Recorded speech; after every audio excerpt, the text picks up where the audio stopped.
So it wasn't as cold last night as it was predicted to be. I think because it got cloudy, kept it a little bit warmer. Still pretty cold. I didn't get a chance to harvest my potatoes yesterday. I did get all the onions, all the garlic, all the squash, and the apples all in the root cellar, so that's good. I'm glad it wasn't as cold last night because I did not get to the potatoes.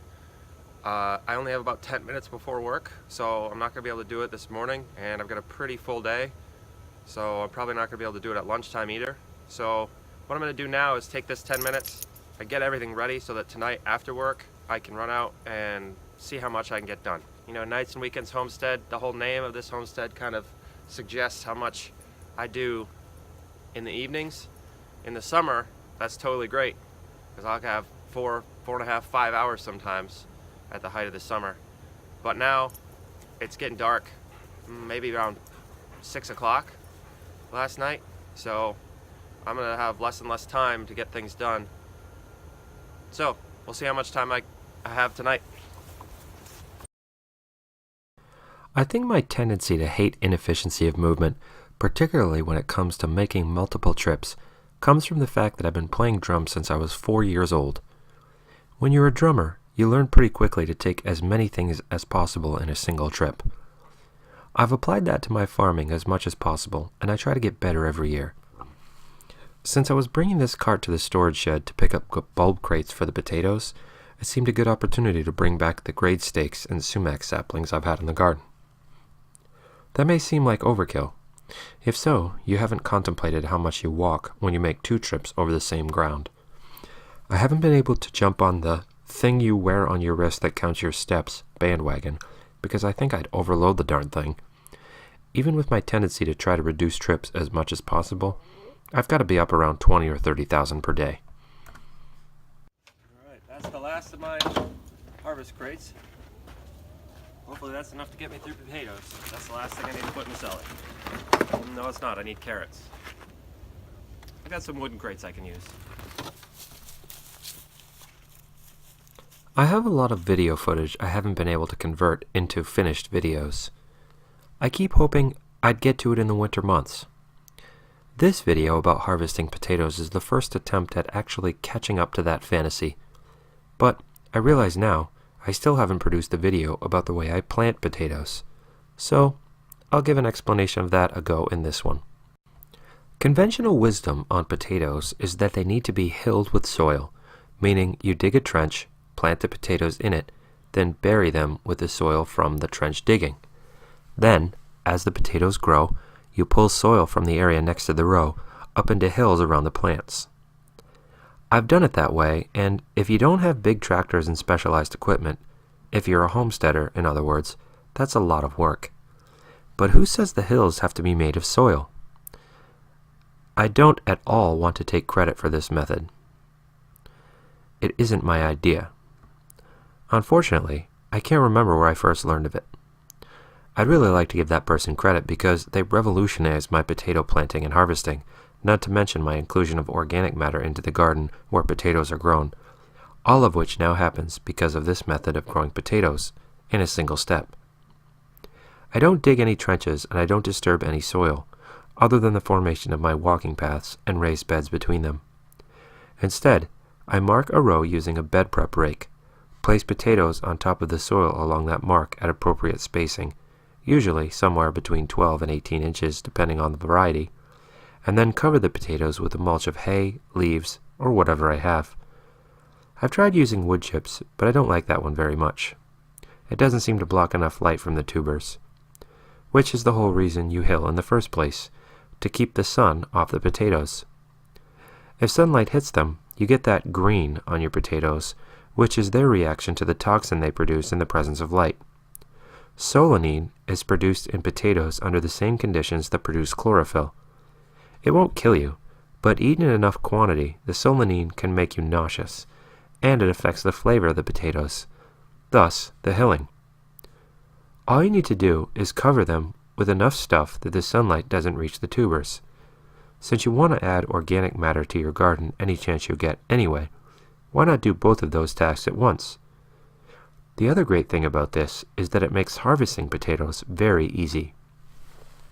Instead of digging, you just pull away the mulch, and there are laying on the top of the soil a bunch of beautiful potatoes. I have to admit, I was pretty skeptical the first time I heard, or read, I can't remember, this claim. But I tend to have an adventurous mind when it comes to experimenting in the garden. I gave it a shot, assuming it was going to be nowhere as easy or neat as they claim. But this is one of those things that worked out. I had the good fortune to hedge my bets that year, and the reason I plant all my potatoes like this now is that I had the opportunity to harvest potatoes from a row like this, then harvest a row right next to it that was planted and hilled with soil. It took me 3 times as long, and I was much more tired when I had to dig for potatoes.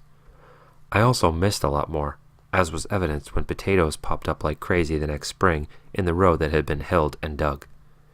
In the row that had been planted by placing on the ground and covering with hay, I only had 2 volunteer plants. Alright, so I've done 1 row, and as you can see, one of the other great things about this method of planting potatoes is that my row is mulched for the winter. I've mixed all this up. Going to be a lot of leaves and hay, tons of organic matter for the soil. Excuse me. And that'll break down over the winter, and then I'll just let's see, next year it's going to be corn here, so I'll be able to make a little furrow wherever I want to plant and just run the seeder down through here, and then the corn will be mulched. So that'll be pretty awesome. The only thing is it's going to delay how soon the ground warms up in the spring, but that's a trade-off I'm willing to make. The other thing that I could do if I wanted to is bring out some black plastic and lay it down over this to heat things up. We'll see how that goes in the spring, but I really have enjoyed using this method of no-dig potatoes. You move the mulch aside and they're all right there, and then you just put the mulch back when you move to the next spot, and you're all set for the winter. So I got 2 more to do. It's getting dark, so I probably won't finish, but it's not supposed to be as cold tonight as it was last night, so I may have a little bit more time.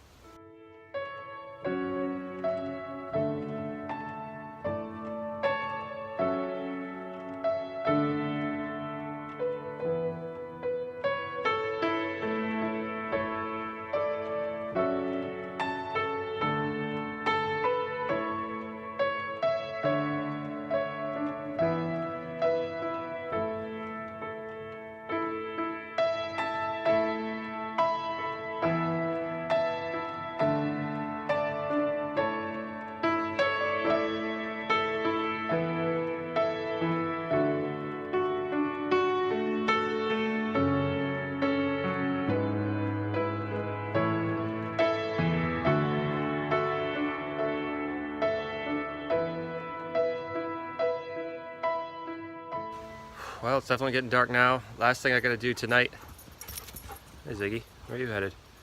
Is go get all of the potato plants that I ripped out. You don't want to leave that kind of thing in the garden because it's just a way to harbor diseases for next year. So I'm gonna go grab that pile, put it in the wheelbarrow, and take it over to the compost.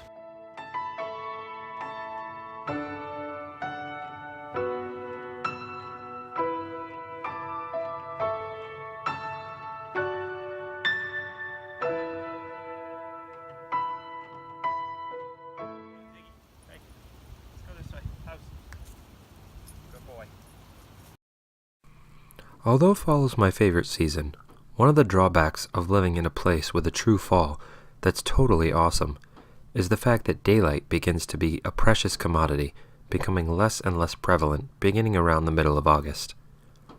I dug these potatoes on the 19th of October and managed to dig 2 of my 3 rows before it became too dark to see.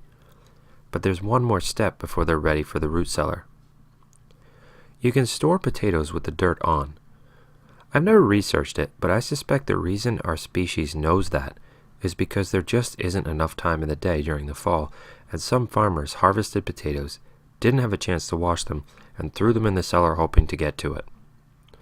However, you can also store them washed, and from the perspective of the homesteader who needs a quick meal in the winter, going to the root cellar and bringing up relatively clean potatoes is far superior to bringing up potatoes with clumps of garden soil clinging to their skins. I've stored them both ways. Take it from me, cleaning before they go into the cellar is preferable if you can manage it. Since I didn't get to that last night, one of the tasks I had on October 20th was to wash the potatoes I'd harvested the day before. When I was finished digging, for lack of a better word, I put them under the deck and covered them with several layers of thick blankets, not to protect them from the cold, but to keep the sun off them when it rose in the morning. Then, it's just a matter of spraying them down and tossing them around, not too much, in the bulb crates. You're not trying to make them ready to eat. You're just trying to get the majority of soil off them so you can see any wounds that may cause a potato to rot in storage, thus affecting those around it, and so they're easier to clean to the point of edibility in the winter when you need them.